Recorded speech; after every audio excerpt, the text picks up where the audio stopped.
Consensus government, the future of provincial and federal political evolution in Canada. The idea that people these days cannot know what they want from government is false. So said John Smith, who was a commissioner of the Northwest Territories from 1993 to 1999. The Canadian way has and always will be to reach a consensus. Without a consensus, government swings wildly between two extremes, each to be overturned by the other main political party as it wins elections. This seesaw effect on public policy is a waste of both resources and time, not to mention opportunity, to remedy problems we all agree that we need to face. There are three ways to achieve consensus. This time we do it my way, next time we do it your way, or this time we do it half my way and half your way. What does consensus really mean in Canadian and Ontario politics? It means that parties or individually elected representatives of the people, like their MPs or MPPs, work with all their energy to strike a consensus. This is most often seen in the world of municipal politics, being devoid as it is of political parties and all the negatives that they imply. Do political parties help or hinder consensus politics? Clearly, the role of parties is to gather together like-minded politicians, those interested in forwarding an agreed-upon agenda and making it happen at the expense of all else. Failure to realize that agenda leaves political parties and their elected members open to criticism of being unable to get things done at the next election time. Remove the parties from the political system, and what we are left with is individual representatives out of necessity working together to get things accomplished. 1 week, a right-wing MP, right-wing because he is representing a right-wing minded riding, may succeed in getting his private member's bill passed by Parliament, and the next week he or she may need to side with left-wing MPs in order to get something else done. It is all about the give and the take. This new process will require far more discussion, and far more open discussion at that, than the current party-based system allows. The current party system ensures that MPs, MPPs toe the party line, or else. So what does towing the party line really mean? It means that the MP, MPP must be loyal to his party and its leadership. It is they who will tell the MP when to speak, what to say, what not to say, and how to vote. You are either with us, they say, or you're against us. This is their motto. Failure to toe the line typically results in the elected member being kicked out of the party, or that the party leader refuses to sign the nomination papers for that member for re-election. Both are powerful tools to keep party MPs and MPPs in line. Political scientists will tell you that political parties are the most evolved form of democracy. Well, the truth is, that may have been the case 100 years ago, when the average person did not have the vote, and when literacy rates were very low, and when communications technology and the awareness by the general public about what the issues of the day were also low. So you ended up with a few bright lights leading thousands of dim ones out of the darkness. That was how this system worked. Since the 1840s, those bright lights were the elite, the establishment, and they still run our party system today. Can we do anything to the existing party system to facilitate consensus politics? Parties, by their very nature, are out for blood, out to beat up on their opponents. The party system is not about giving ground. It is about burying your opponents underground. You would need to convert party leaders into mere caucus chairmen with no power over their members. You'd need to do away with the party whips, the disciplinarians that keep everyone in line. And you'd need to empower and free up MPs. I think what the party system does at its worst is to focus an elected member ultimately on those local voters who voted him in the hopes that they'll do it again. This means that in a good 3 or more way race at election time, an MP or MPP can get elected with as little as 28% of the vote. And this means that 72% of voters in that riding did not vote for the winner.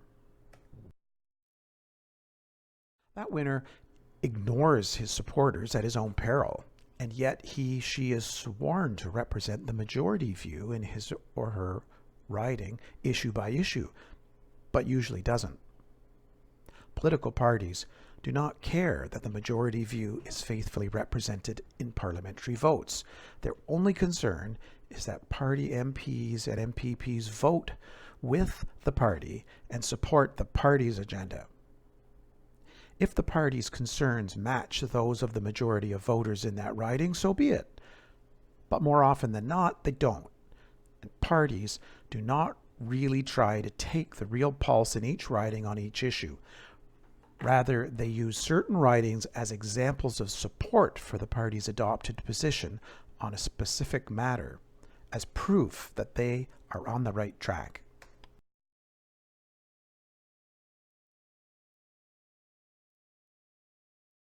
Our elected politicians in a political dilemma.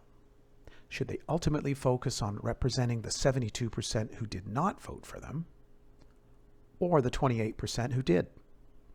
Either way, they lose. They need the 28% for re-election, and the 72% aren't going to vote for them next time around anyway, not unless the MP or MPP represents them too. This brings us to the basic elegance of consensus government. Consensus government is fundamentally about our elected representatives determining and then faithfully representing the majority view in his or her riding issue by issue. In this way, the MP or MPP is now in a win-win situation. First, he is doing what he swore to do, representing the riding. And she is doing that by championing the majority view on each issue, even if it differs from his or her personal position. This then is the basic role of an MP or MPP, to represent the wishes of the majority on each issue and speaking and voting that way in Parliament always. When asked why Canadians don't vote or follow politics closely anymore, the answer is they're all the same. Doesn't matter which party gets in, they just do what they want, not what we tell them we want. Voter turnout in Canadian and Ontario elections has dropped every election. Now, only about half of voters bother to cast a ballot. Imagine the effect on voter turnout of a hardworking MP or MPP who listens, who finds out what the majority view is in their riding, and stands up and votes that way in Parliament. We can expect an upswing in voter interest, as the system would now be doing what it is supposed to do, representing their views in the halls of decision-making. So let's say we get rid of political parties. How would the election unfold? All candidates would run as true independent candidates. Some people already do this, but with the parties in the way right now, voters focus on the main candidates, the party candidates, and they ignore the independents. Under consensus government, all of the candidates are independents, and they're now all equally worthy of voter support. Candidates would run their own local campaigns, and voters would no longer be distracted by party leaders or party platforms. Neither matter, because consensus government is about you and me and what we tell the candidates that the issues are. All we as voters have to do is to choose which candidate would be our best, most faithful MP. With Parliament now filled with only independent MPs and MPPs, they would all be equal in importance. All ridings would be equally important now, and the issues from each riding would be added into the consensus stew to see which are the most important and urgent issues to address. So who would coordinate this new and fresh and vibrant debate in Parliament? The Speaker of Parliament would. He or she would be chosen by a vote of the MPs, as is currently done, and there would also be 2 deputy speakers chosen in the same manner.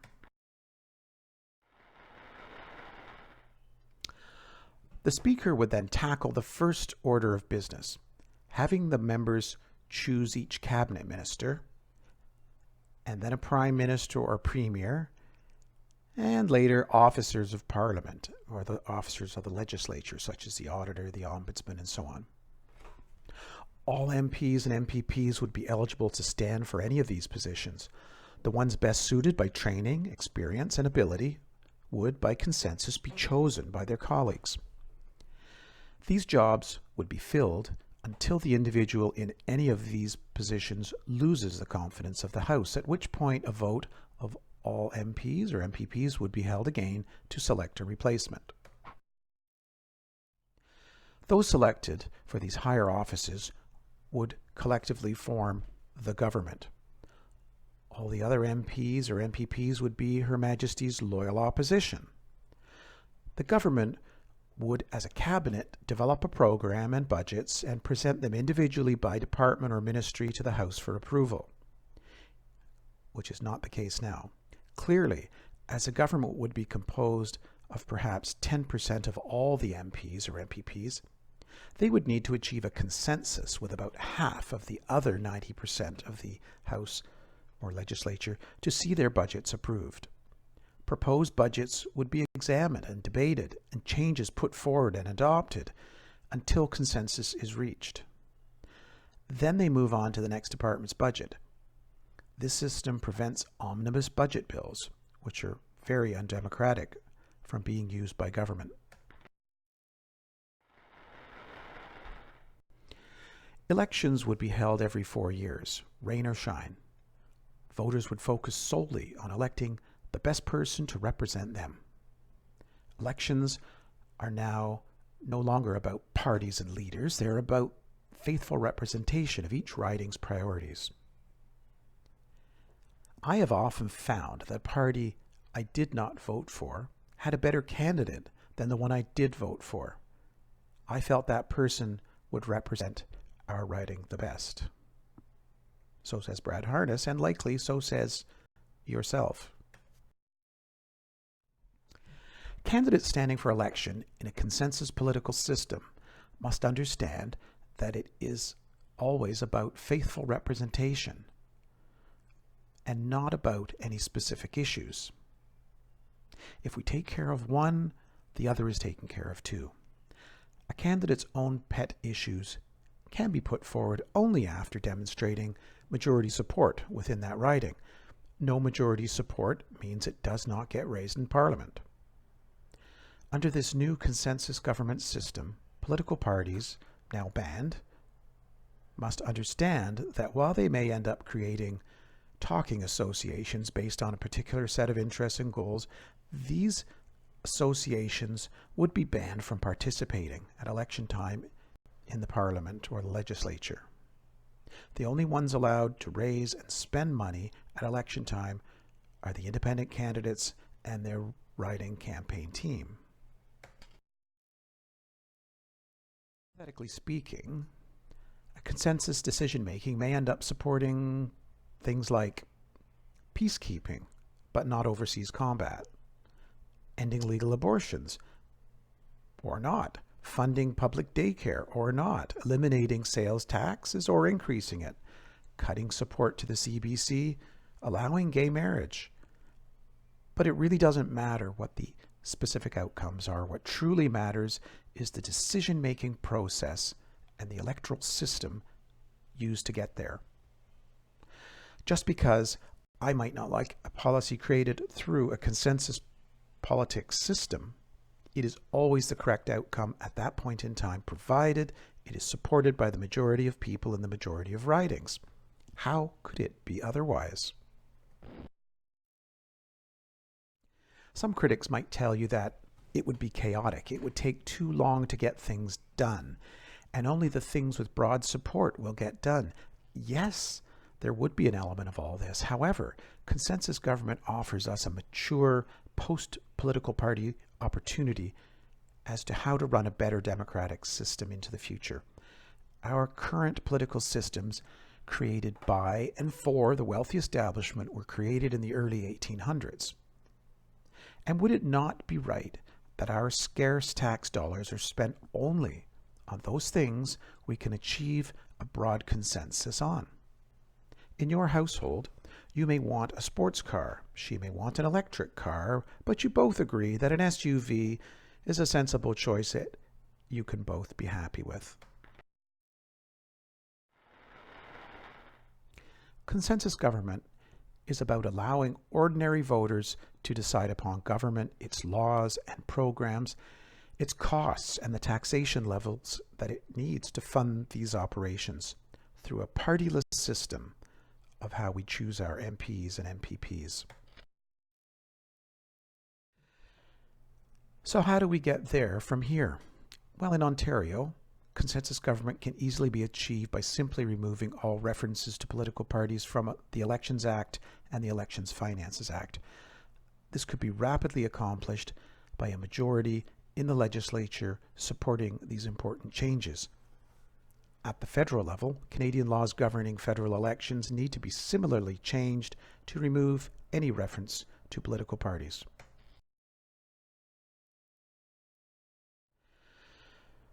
Wouldn't you like to see the switch to consensus government in your lifetime? Well, if so, what can you do to help? Become a member of our lobby group, consensuscanada.ca and consensusontario.ca. Better yet, become an active member of Consensus Ontario and Consensus Canada, and even a financial supporter, and help us reach our goals sooner. You can make a donation to our group to help fund our communications and lobbying efforts. You can also form a local chapter in your riding to start pressuring local media and politicians to support this better Canadian democracy cause. Visit our websites and read more. Sign up as a member on that same site and make a donation there too. www.consensuscanada.ca and www.consensusontario.ca. Thank you.